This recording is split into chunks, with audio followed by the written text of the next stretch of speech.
Assalamualaikum warahmatullahi wabarakatuh. Halo sobat saya, jumpa lagi bersama kami di podcast Man Saya.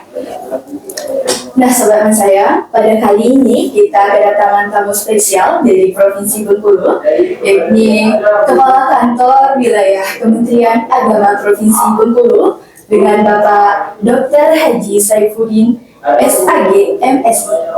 Nah di samping Bapak ada orang terpenting juga yang tidak kalah keren tentunya, Bapak Kepala Kantor Kementerian Agama Kabupaten Kepahyang, Bapak Dr. Haji Imam Ghazali SAG MSI. Selamat datang Bapak. Nah sobat Mas sayang, kali ini kita akan ngobrol-ngobrol nih bersama orang-orang hebat yang ada di depan kita pada kali ini. Nah, kita ke Bapak Saifuddin terlebih dahulu nih.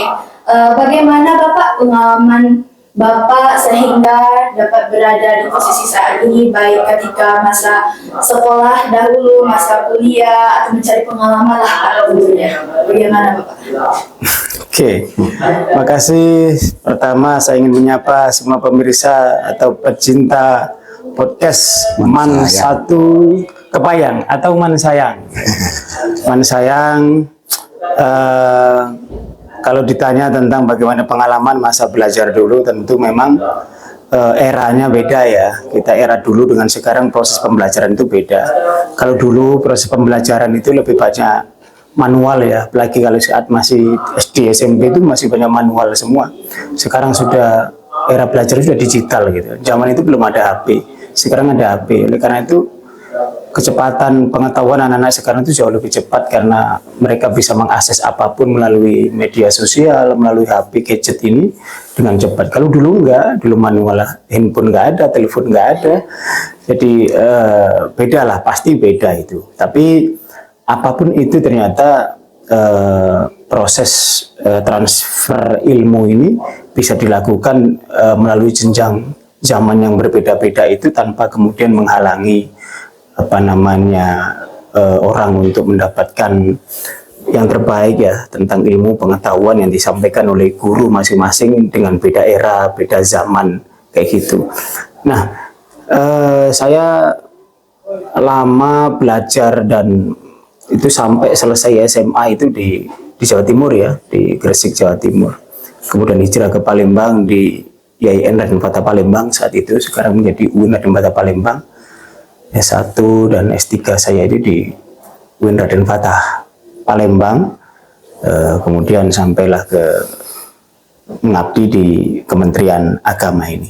Terus terang saya itu mengikuti perkembangan terutama di madrasah ya, lembaga pendidikan madrasah ini sangat membanggakan. Kita melihat banyak sekali prestasi-prestasi yang mampu bersaing dengan sekolah-sekolah lain kayak gitu. Kalau dulu ada image seolah-olah madrasah itu kelas berapa itu, sekarang enggak.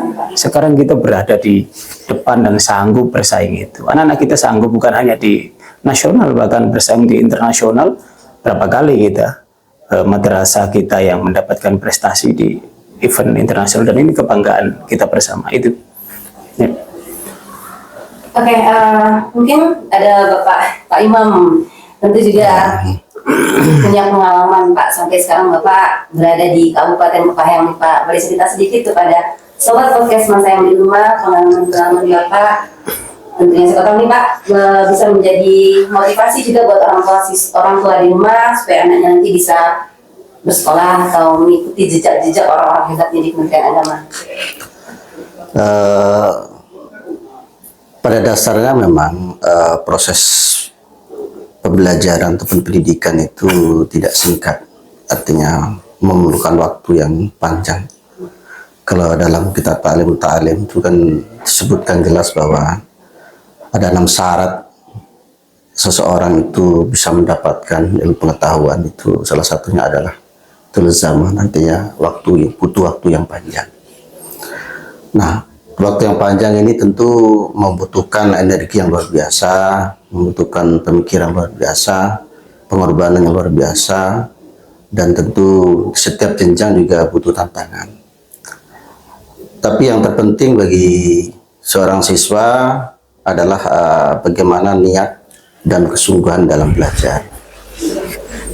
Sepintar apapun seseorang, kalau tidak sungguh-sungguh dan ulet, itu juga akan tergerus oleh masa yang tentu akan berakibat pada terengkurat dari prestasi itu sendiri. Maka dari itu pendidikan di madrasah ini salah satu investasi yang sangat penting. Maka sangat beruntung bagi orang tua siswa yang menyekolahkan putra-putrinya di madrasah. Karena di madrasah ini tidak hanya diberikan kemampuan akademik saintifik saja, akan tetapi juga pembekalan terhadap karakter akhlakul karimah itu menjadi fokus tersendiri di madrasah. Sehingga madrasah ini unggul dibandingkan dengan sekolah ataupun selevelnya di tingkat lainnya. Maka kepada orang tua siswa memang ya beruntung kalau memang putra-putrinya berada di madrasah, karena memang keunggulan kita adalah bagaimana pembentukan karakter akhlak kalimah itu terjadi di siswa-siswa kita. Dan pendidikan saya juga madrasah semua, gitu. Walaupun SD-nya mungkin SD ya, tingkat sana SD, kemudian tingkat SLT-nya saya juga di madrasah, bahkan swasta madrasahnya. Cuma memang ya berasrama di pesantren. Kemudian setelah masuk madrasah, madrasah sanawiyah, saya juga masuk ke madrasah aliyah negeri. Masuk adalah negeri, dan jurusan saya ya jurusan madrasah keagamaan. Jadi MAK lah kalau dulunya, MAK. Dan seluruh literasi dan pembelajarannya itu menggunakan bahasa Arab, bahasa Inggris.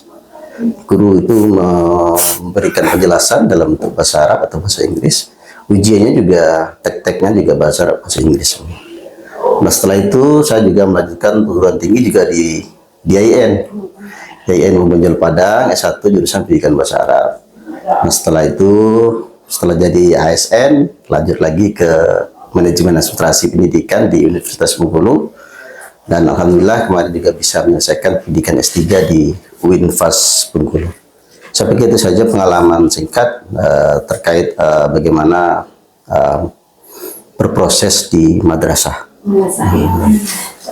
Oke, sahabat podcast Mansa yang di rumah, kebetulan kita dalam tahap penerimaan peserta didik baru. Mungkin orang tua di rumah yang sudah punya anak nih, yang udah kelas 3, masih bingung atau masih memikir-mikirkan nih mau melanjutkan kemana nanti anaknya. Mungkin dari Pak Saifuddin selaku orang di Kementerian Agama tadi sudah bicara pengalaman dengan era yang berbeda ya Pak. Kalau dulu kita serba manual segala macam, sedangkan sekarang anak-anak dihadapkan dengan era yang modern, yang kemajuan teknologi yang besar. Tentu orang tua harus bisa nih membentengi anaknya atau seperti apa. Kira-kira nih Pak, bisa disampaikan ke orang tua di rumah yang punya anak yang mau lanjut, alasan penting atau alasan yang bisa menjadi motivasi untuk orang tua kenapa harus memasukkan anaknya ke madrasah, Pak? Oke, kepada orang tua calon yang akan meneruskan lanjutan anak-anaknya yang sekarang kelas 3 mungkin di SMP maupun sanawiyah, jangan ragu untuk memasukkan anak-anaknya di madrasah aliyah negeri. Kenapa? Sekali lagi, madrasah sekarang itu luar biasa dari sisi prestasi akademik, saintifik, maupun ada keunggulan, distingsi, kekhasan anak madrasah yang tidak dimiliki yang lain. Apa? Tentang pendidikan karakter, pendidikan agama, pendidikan moral di madrasah begitu kental, dan itu menjadi konsentrasi madrasah.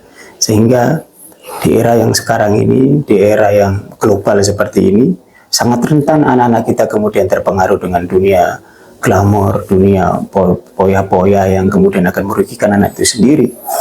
Dengan memasukkan anaknya di madrasah, insya Allah ini bisa menjadi bekal anak-anak kita untuk kemudian bisa menjaga diri. Kita akan mencetak alumni-alumni madrasah itu selain cerdas secara akademik, kita juga mendorong supaya unggul dari sisi akhlakul moral dan nilai keagamaannya. Banyak madrasah-madrasah kita yang sudah menjadi unggulan, berprestasi di tingkat internasional, baik lomba-lomba masalah terkait robot, terkait teknologi informasi dan komunikasi, terkait penelitian-penelitian yang luar biasa, dan ini di Jepang, di Thailand, di Singapura, di Korea, di Malaysia. Kita juga sangat sering sekali berkaitan, itu adalah anak-anak madrasah gitu. Nah, oleh karena itu jangan ragu orang tua wali yang akan melanjutkan anaknya kemana. Insya Allah kita akan mengantarkan anak Bapak Ibu sekalian selain cerdas secara akademik, bagus juga moral dan agamanya itu. Oke, sedikit mungkin Pak Imam bisa menambahkan soal tadi secara global, secara umum, Bapak orang yang berada di Kabupaten Kepahyang nih Pak, tentu paham kondisi lingkungan, terutama kami nih Pak, satu Kepahyang. Mungkin Bapak bisa sampaikan ke orang tua yang berada di sekitar, mungkin kalau kami berada di Kecamatan Merigi, mungkin bisa Bapak sampaikan ke orang tua supaya bisa menitipkan dan percaya menitipkan anaknya di satu Kepahyang Pak. Seperti apa yang disampaikan oleh Bapak Kepala Kantor Kedokteran Agama Provinsi Bengkulu, bahwa madrasah ini tidak hanya unggul dari sisi akademik, tapi juga dari sisi akhlak karakter juga mereka juga unggul.